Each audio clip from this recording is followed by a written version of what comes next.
Read the passage, then answer the questions that follow. From The Storyteller. From the Short Stories of Saki by H. Munro, Viking Press, 1930. It was a hot afternoon, and the railway carriage was correspondingly sultry, and the next stop was at Templecombe, nearly an hour ahead. The occupants of the carriage were a small girl, and a smaller girl, and a small boy. An aunt belonging to the children occupied one corner seat, and the further corner seat on the opposite side was occupied by a bachelor, who was a stranger to their party, but the small girls and the small boy emphatically occupied the compartment.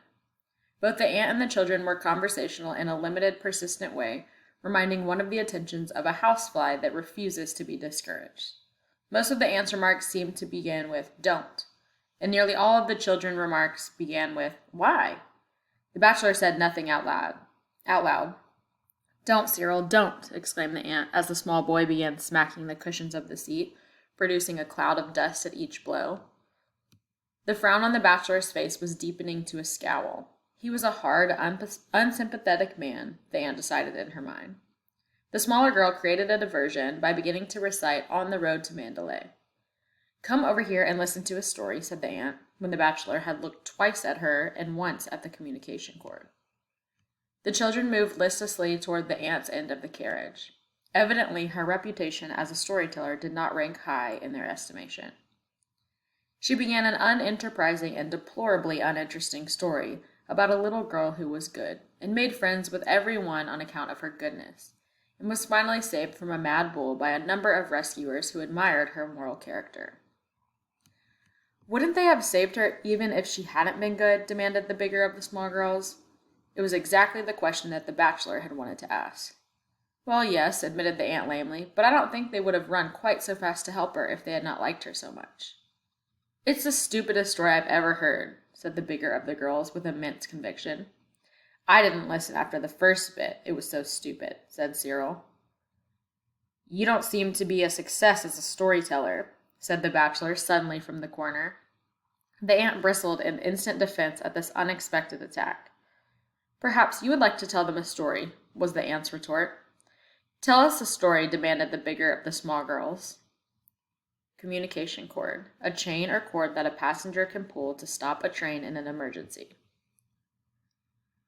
"Once upon a time," began the bachelor, "there was a little girl called Bertha, who was extraordinarily good." The children's momentarily aroused interest began at once to flicker. All stories seemed dreadfully alike, no matter who told them. "She was so good," continued the bachelor, "that she won several medals for goodness, which she always wore pinned to her dress. There was a medal for obedience, another medal for punctuality, and a third for good behavior. There were large medals, and they clicked against one another as she walked. Everybody talked about her goodness, and the prince of the country got to hear about it, and he said that as she was so very good, she might be allowed once a week to walk in his park, which was just outside the town. It was a beautiful park, and there were lots of little pigs running all over the place. Just then, an enormous wolf came prowling into the park to see if it could catch a fat little pig for its supper. The first thing that it saw in the park was Bertha. Her pinafore was so spotlessly white and clean that it could be seen from a great distance. Bertha saw the wolf and saw that it was stealing towards her, and she began to wish that she had never been allowed to come into the park. She ran as hard as she could, and the wolf came after her with huge leaps and bounds. She managed to reach a shrubbery of myrtle bushes, and she hid herself in one of the thickest of the bushes.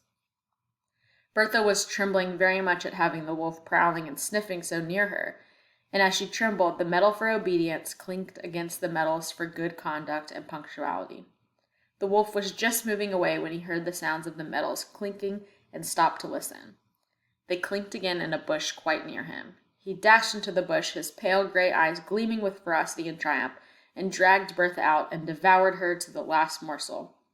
All that was left of her were her shoes, bits of clothing, and the 3 medals for goodness. Were any of the little pigs killed? No, they all escaped. The story began badly, said the smaller of the small girls, but it had a beautiful ending. It is the most beautiful story that I ever heard, said the bigger of the small girls with immense decision. It is the only beautiful story I have ever heard, said Cyril. A dissentient opinion came from the aunt. "A most improper story to tell young children. You have undermined the effect of years of careful teaching."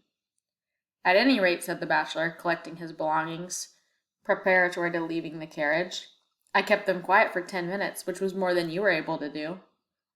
Unhappy woman, he observed to himself as he walked down the platform of Templecombe Station. For the next 6 months or so, those children will assail her in public with demands for an improper story. Number 1. What does paragraph 1 reveal about the bachelor? A. He probably enjoys meeting others in the carriage. B. He is eager to do something to entertain the children. B. He is likely annoyed by the journey and by the activity. B. He is willing to discipline the children for their behavior. 2. The description of the aunt's conversation with the children near the beginning of the passage serves to illustrate her A. Understanding of what the children enjoy. B. Sensitivity to what the bachelor thinks of the children. C. Curiosity about the children's actions. D. Lack of control over the children's behavior. Number 3.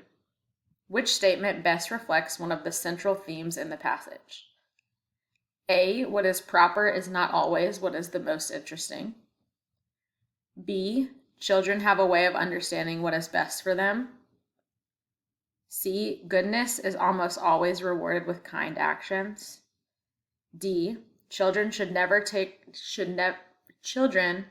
take care never to trust strangers. Number 4.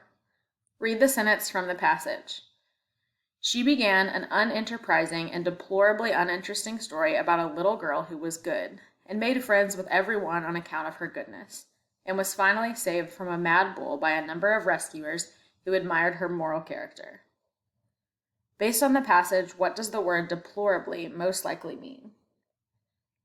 A. Able to be saved. B. Deeply frightening. C. Unnecessarily long. D. Worthy of discuss. Number 5. Why does the bachelor agree to tell the children a story? A. He believes he can teach them an important lesson. B. He feels sorry for the aunt's continued attempts. C. He knows he can do better than the aunt has done. D. He wants to be good-natured and agreeable. Number 6. Why do the children begin to lose interest in the bachelor's story? They believe that it won't be as interesting as their aunt's story. B. They worry that the story might actually be about them. C. They think that his story will be similar to their aunt's story. D. They know how the bachelor's story is going to end. Number 7. Which lines from the passage best support the passage's central theme? A. He was a hard, unsympathetic man, the aunt decided in her mind. B. The children's momentarily aroused interest began at once to flicker. All stories seemed dreadfully alike, no matter who told them. C. There was a medal for obedience, another medal for punctuality, and a third for good behavior. D. Bertha saw the wolf and saw that it was stealing towards her, and she began to wish that she had never been allowed to come into the park.